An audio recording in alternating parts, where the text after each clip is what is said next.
Bien, continuando con el estudio de las derivadas parciales, eh, fíjense en el siguiente ejemplo, en lugar de tener una función de dos variables, la estamos extendiendo a tres variables.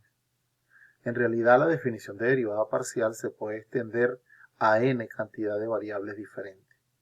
Claro, nosotros en la presente unidad solamente estudiaremos el caso para dos o tres variables en todo caso.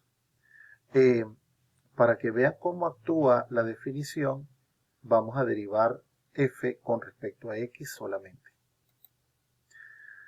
La definición es exactamente la misma, con la diferencia de que tomamos la función de tres variables en el cociente incremental y x va a variar solamente en la primera componente, es decir, va a haber el incremento de x más delta x solamente en la primera componente. Por lo tanto, el límite es cuando delta x tiende a 0 y nuestra indeterminación es en términos de delta x. De resto es exactamente lo mismo. De entrada, saben muy bien que qué significa f de x más delta x y z, que cada vez que aparezca x lo vamos a cambiar por x más delta x. Cada vez que aparezca y o aparezca z van a permanecer invariantes. Por eso observan que tenemos x más delta x al cuadrado por y, menos 3 que multiplica x más delta x por y cuadrado, más 2y. ¿Ok? Menos f de x y z. Quiere decir que vamos a colocar tal cual como aparecen las expresiones acá. En este sentido, desarrollamos acá el binomio cuadrado perfecto, con la prudencia de que toda esta expresión va a estar multiplicada por y. Luego, ahorita vamos a distribuir en el paso que sigue, cuando distribuimos y con cada uno de los términos del paréntesis, nos dan estas tres expresiones. De igual manera, cuando multiplicamos menos 3 por cada una de estos términos e y cuadrado por cada uno de los términos me da este. Y aquí intercambiamos el signo, ¿ok? Para cada término. Luego ustedes bien saben que eliminamos los términos que nos tengan delta x. Siempre busquen por ahí, van a conseguir un opuesto. Quienes quedan tienen al menos un delta x, el cual se va a extraer como factor común. Y finalmente podemos eliminar la indeterminación. En este caso, cuando sustituimos el límite, llegamos a la conclusión que la derivada de f con respecto a x será 2xy menos 3y cuadrado. Ahora, el hacer los cálculos de la derivada parcial así, digamos que es como muy laborioso, es muy tedioso. Entonces vamos a establecer la siguiente consideración. Las técnicas de derivación definidas para funciones reales, vistas en cálculos anteriores, es decir, en los análisis previos, son aplicables a las derivadas parciales. Basta con considerar solamente como variable en estudio aquella con respecto a la cual se desee derivar, comportándose las demás como constantes. Es decir, que las técnicas de derivación acá son válidas. Significa que en el primer ejercicio que nosotros resolvimos, ¿qué hubiese pasado si necesitábamos la derivada parcial de f con respecto a x? Bueno, respetando el comentario que acabamos de hacer, para mí x sería la variable y el resto de los números y las letras que aparezcan serían constantes. Quiere decir que si voy a derivar este término que tiene x cuadrado, bajaríamos el 2, ¿verdad? Y le restaríamos 1 al exponente anterior. Lo demás permanece constante, es decir, 3 por 2 por x por y. También el que continúa como la única variable es x, y sabemos muy bien que para funciones de una variable, la derivada de la variable es 1 y el resto es constante, sería 4 por 1 por y cuadrado. De esa forma sería 6xy más 4y cuadrado, que coincide con el resultado que obtuvimos en la derivada parcial con respecto a x, haciéndolo por definición. Ahora, de la misma forma, si en este caso derivamos con respecto a y, significa que tanto los números como las variables que no sean y son constantes. En este caso, 3x cuadrado es constante y entonces me dedico a derivar y. Si la variable es y, para función de una variable, la derivada de la variable es 1, por lo tanto sería 3x cuadrado por 1. Y si la variable es y, la derivada de y cuadrado significaría que tengo que bajar el 2. Sería 4 veces por 2 por la constante x, y a y cuadrado le resto 1. Sería 4 por 2 por x por y, de tal forma que esto me daría 3x cuadrado más 8xy, lo cual coincide perfectamente con el resultado que tuvimos al hacer la derivada parcial de f con respecto a y por definición. O sea que esto es muy práctico, pero créanme que es muy constructivo, es muy formativo que aprendamos a derivar por definición. Bien, ahora, ya que de ahora en adelante vamos a adoptar esta manera, el uso de las técnicas de derivación, para poder derivar parcialmente, vamos a considerar ejercicios que sean un poco más exigentes. Fijémonos en este. Si f de xy es igual a la raíz cuadrada de x por y menos logaritmo de x por y cuadrado, halle la derivada parcial de f con respecto a x y la derivada parcial de f con respecto a y. Bien, para el primer caso, fíjense lo que ocurre. ¿Qué pasaría si derivamos raíz cuadrada con respecto a x? Recordemos que esto es una regla de la cadena. Esta expresión, la raíz cuadrada, es equivalente a decir que su cantidad subradical, que x por y, está elevado a la 1 medio. O sea que aplicando regla de la cadena, para una variable, bajo el 1 medio, eso me genera este 1 sobre 2, por x y le resto 1 al exponente. Sería xy a la menos 1 medio.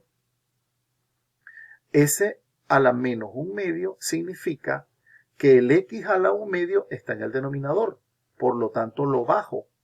Y x a la 1 medio representa la raíz cuadrada. Por eso ustedes ven que aparece 2 raíz cuadrada de x por y.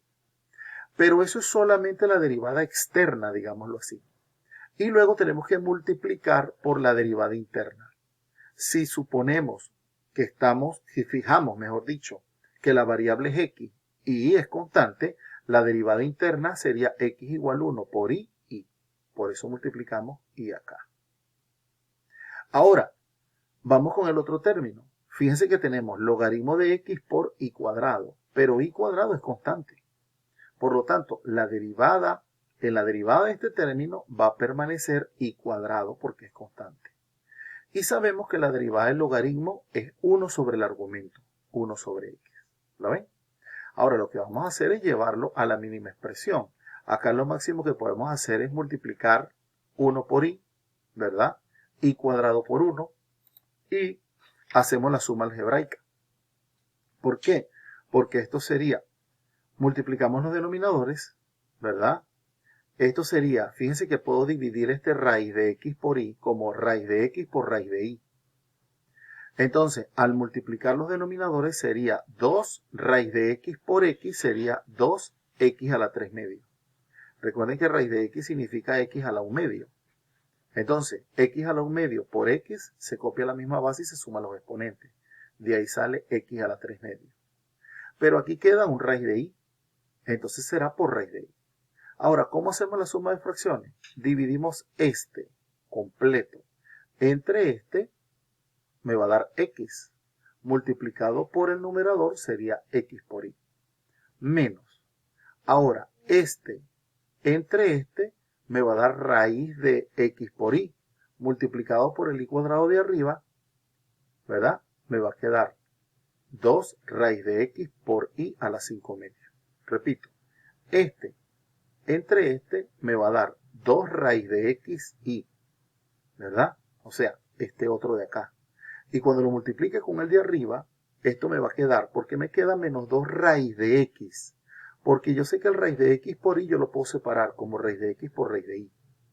Y ese raíz de y, cuando lo multiplique por y al cuadrado, miren los exponentes, va a ser exponente 2 por y a la 1 medio. Y 2 más 1 medio sería 5 medios. De igual forma puedo calcular, entonces quiere decir que hasta este momento, porque esta de acá la puedo escribir como raíz cuadrada de x a la 3 y puedo escribir esto nuevamente como una sola raíz. De igual forma estos de arriba, ¿verdad? Entonces les decía que de igual forma puedo calcular la derivada de f con respecto a y. Fíjense que esta expresión me va a dar un resultado muy similar a este. Basta con considerar cambiar los roles de x con y.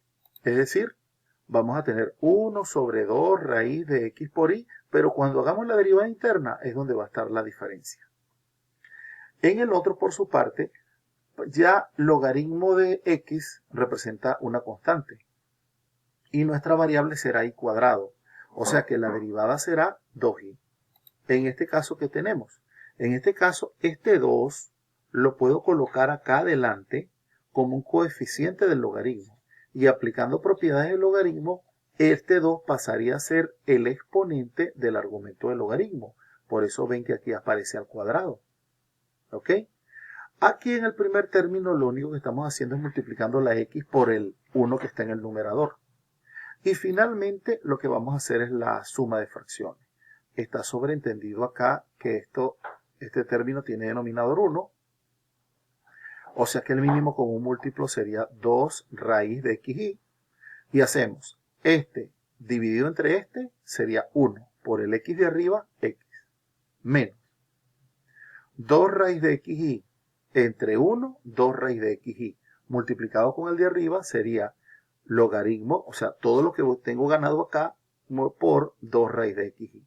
Lo que hago es agrupar esta y, puedo incluirla aquí adentro al cuadrado, ¿ok? Y este 2 pasa aquí adelante y vuelve a incorporarse como un exponente. O sea, esto sería x al cuadrado, sería x a la 4. De tal forma que fíjense que ya la superficie es una superficie compleja. Imagínense hacer esto por definición.